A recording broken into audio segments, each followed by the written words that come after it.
El Señor esté con vosotros. Lectura del Santo Evangelio según San Marcos. En aquel tiempo, al salir Jesús de Jericó con sus discípulos y bastante gente, un mendigo ciego, Bartimeo, el hijo de Timeo, estaba sentado al borde del camino, pidiendo limosna. Al oír que era Jesús Nazareno, empezó a gritar: «Hijo de David, Jesús, ten compasión de mí». Muchos lo increpaban para que se callara, pero él gritaba más: «Hijo de David, ten compasión de mí». Jesús se detuvo y dijo: «Llamadlo». Llamaron al ciego diciéndole: «Ánimo, levántate, que te llama». Soltó el manto y dio un salto y se acercó a Jesús. Jesús le dijo: «¿Qué quieres que te haga?». El ciego le contestó: «Rabuní, que recobre la vista». Jesús le dijo: «Anda, tu fe te ha salvado». Y al momento recobró la vista y lo seguía por el camino. Palabra del Señor.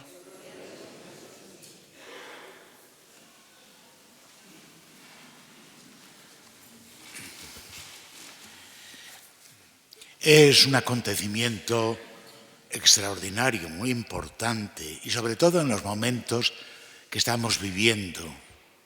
Son momentos difíciles, donde la misma Iglesia encuentra dificultades para anunciar el Evangelio, para comunicar la fe.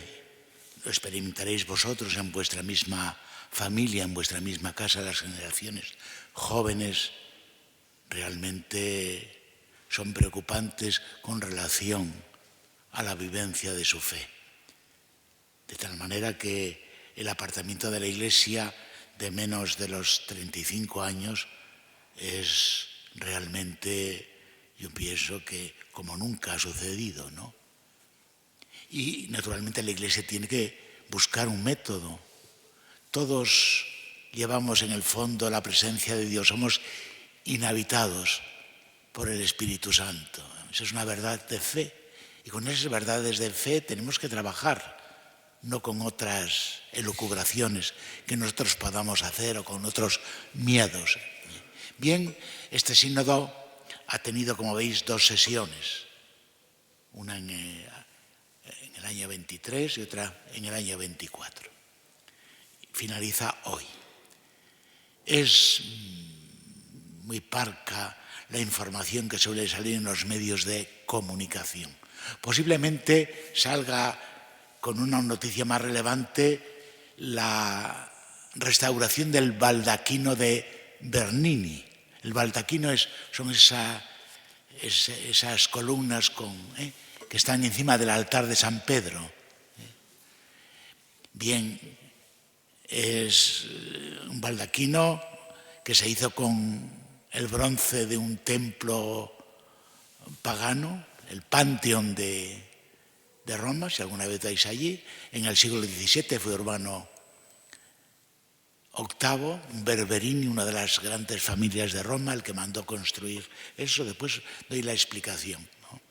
Y se hizo, como digo, trayendo, dicen, el bronce que recubría el templo del Panteón que había levantado Marco Agripa en tiempos de Adriano, del emperador Adriano. Panteón es el templo a todos los dioses.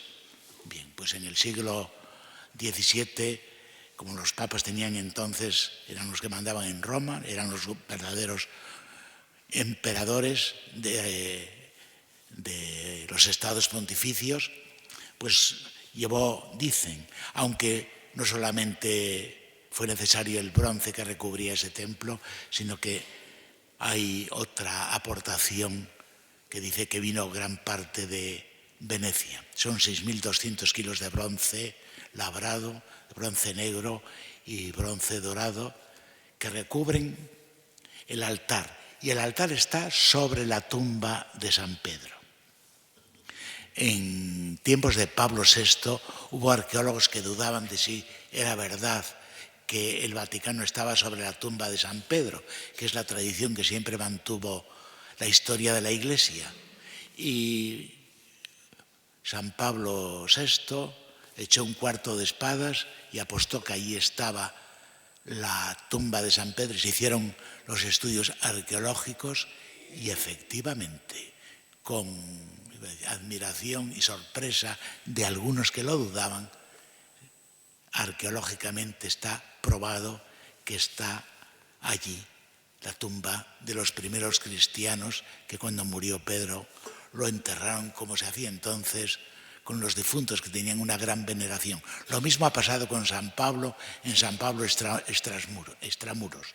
Digo esto porque algunos piensan que la historia de la Iglesia es una historia inventada, de cuentinos, ficticia. Tiene muchas anécdotas, porque la Iglesia ha conservado todo eso. No es extraño que la mayoría de los edificios antiguos, seculares, sean iglesias, sean basílicas, sean capillas, sean edificios religiosos, porque la Iglesia ha tenido siempre un gran cuidado con su patrimonio, porque es de todos. Esta Iglesia no es mía, ni solo vuestra. Aquí entran miles y miles y miles de turistas a ver el arte. El espíritu es capaz de hacer con el arte maravillas, con esta misma Iglesia, de románico asturiano. Yo apuesto a que es el lugar de Gijón más visitado. Los días de lluvia, cuando vienen ¿dónde van? A la iglesia de San Pedro. Y se sientan y están un rato y bien, a lo mejor incluso hablan con el Señor o hablan con Dios.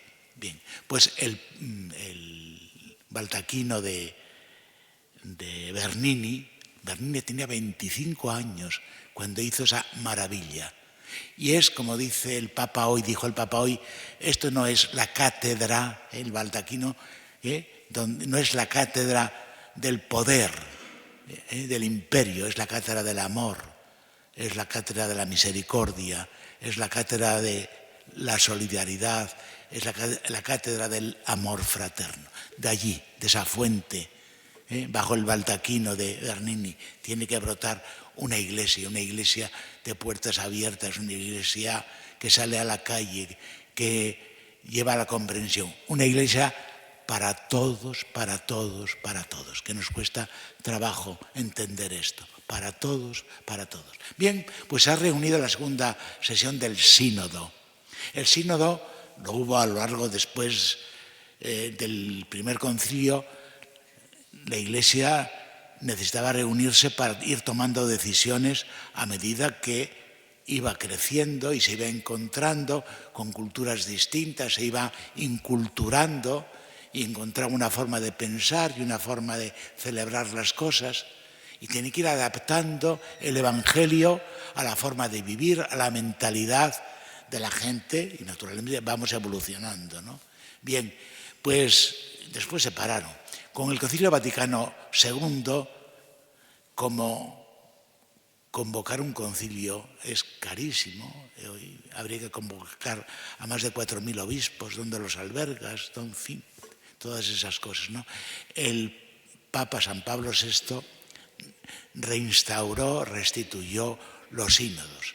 Y los sínodos eran de los obispos. Se reunían un grupo de obispos elegidos por los demás obispos del mundo, unos 300, y eran los que iban tomando decisiones para saber responder con el Evangelio a la cultura de hoy.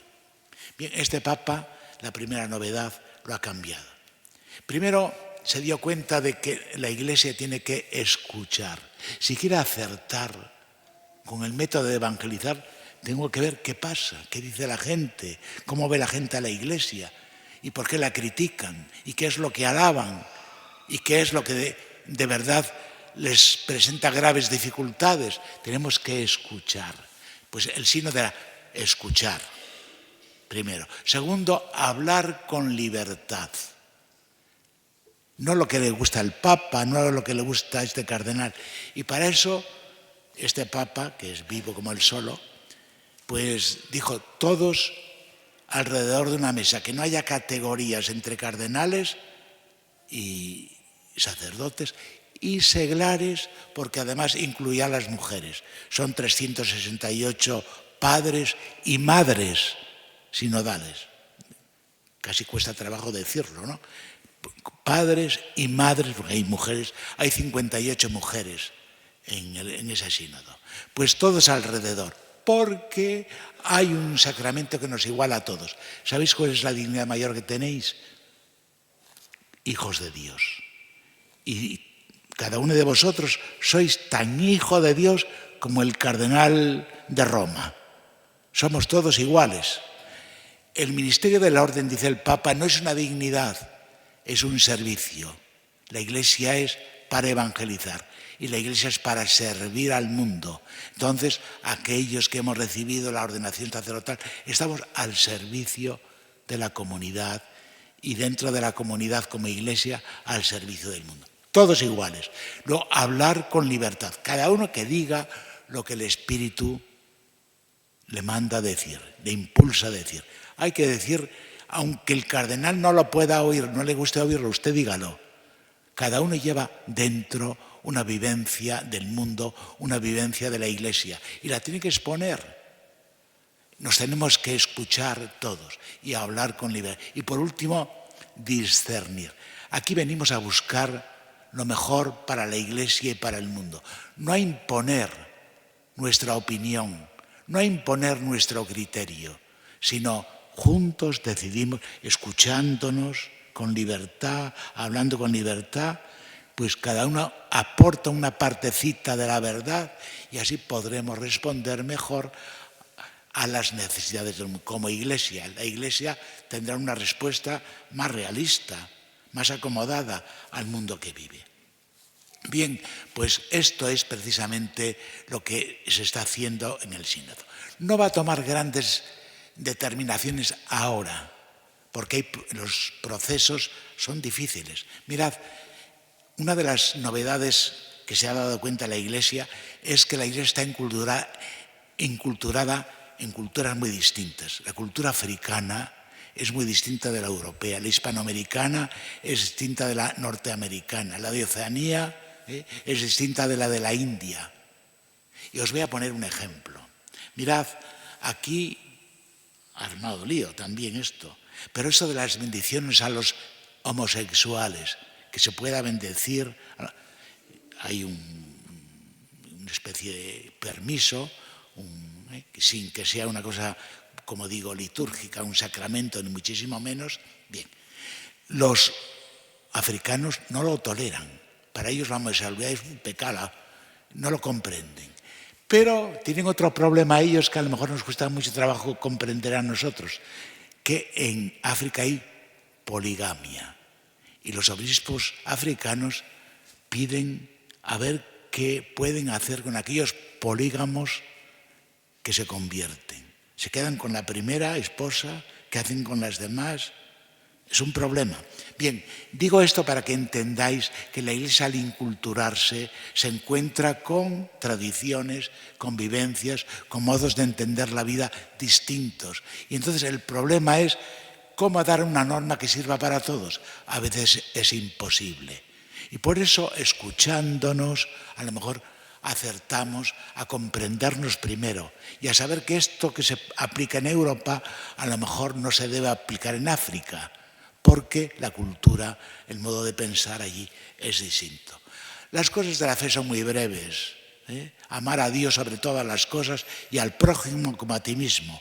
En eso se condensan los 10 mandamientos. Luego después habrá formas de aplicarlo, pero en la raíz, en el origen, estamos todos de acuerdo. El Evangelio es muy breve, ¿lo oísteis? Es el libro más breve del mundo y el que dice más verdades de todos los libros que hay en el mundo, porque es la palabra de Dios, y la palabra de Dios es muy amplia. Primero es muy concreta en algunas cosas, pero eso que es concreto se puede aplicar después de muchas formas en la vida real, en la vida ordinaria. Pues el sínodo, esto acabó hoy, y tiene una serie de novedades. Primero, como digo, es que se ha hecho realmente una promoción de la mujer en la Iglesia muy importante. Quedan restaños queda por aplicar la ordenación a la mujer, sobre todo del diaconado. Eso se sigue estudiando. Hay 10 grupos que siguen ahondando, siguen investigando, siguen reflexionando para poder aplicar después cosas que son difíciles. Porque tenemos otro peligro. En la Iglesia todos somos muy ortodoxos y los cismas, las separaciones están siempre a flor de piel. Siempre hay algunos grupos que cuando se toma una decisión en la Iglesia pues no la admiten y están en contra, y eso les sirve a lo mejor para separarse de la Iglesia. De hecho, así ha pasado con el protestantismo, con el anglicanismo, con esta Iglesia dividida que todavía no hemos sido capaces de aunar después de 6 siglos o 7 siglos. Que ya es decir, es otra de las preocupaciones que ha quedado pendiente, ¿no? Mirad, el otro día yo celebré una boda de luterana con católico. Está prohibida la intercomunión.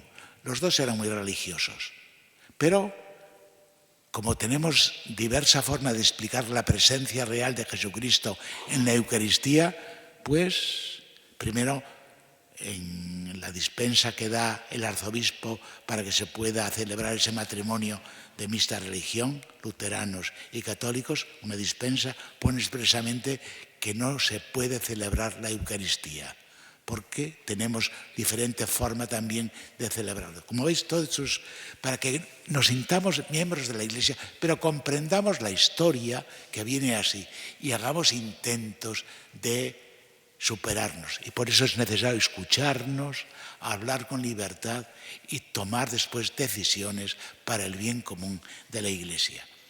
Pues esto es... Hoy lo explicaba muy bien el Papa también con la parábola, con la curación del ciego, este ciego Bartimeo, el ciego de nacimiento que estaba a las afueras de Jericó y oyó que pasaba Jesús, estaba excluido. Él no quiere una iglesia sentada que esté ahí, quiere una iglesia que dé el salto como Bartimeo y que se ponga a seguir a Jesús en esta cultura de hoy. No quiere una iglesia que se lamenta, que está allí, eso, que no da pasos. Quiere una iglesia que quiere ser curada también. Quiere una iglesia que tenga oídos en el corazón y vista en el corazón, que tenga los ojos del corazón abiertos para ver un mundo que grita hoy, que tiene una serie de necesidades y de problemas, donde la Iglesia ha de estar presente. Aunque intenten excluirnos, como al ciego de nacimiento también, a Bartimeo, un grupo, cállate la boca, no molestes. Hoy también nos dicen a nosotros, a la Iglesia, que no moleste, que calle la boca, que no diga nada. La Iglesia es para el mundo, la Iglesia es para evangelizar, la Iglesia propone una forma de vivir fraternal, en paz, pacífica. Yo pienso que el Evangelio, si fuéramos capaces de proponerlo con clarividencia, con autenticidad, haríamos un gran bien al mundo. Pues esta Iglesia que no quede sentada al borde del camino, que dé el salto, demos el salto y sigamos a Jesús en la cultura de hoy. Para eso es el sínodo de la sinodalidad que celebró su clausura esta mañana en el Vaticano.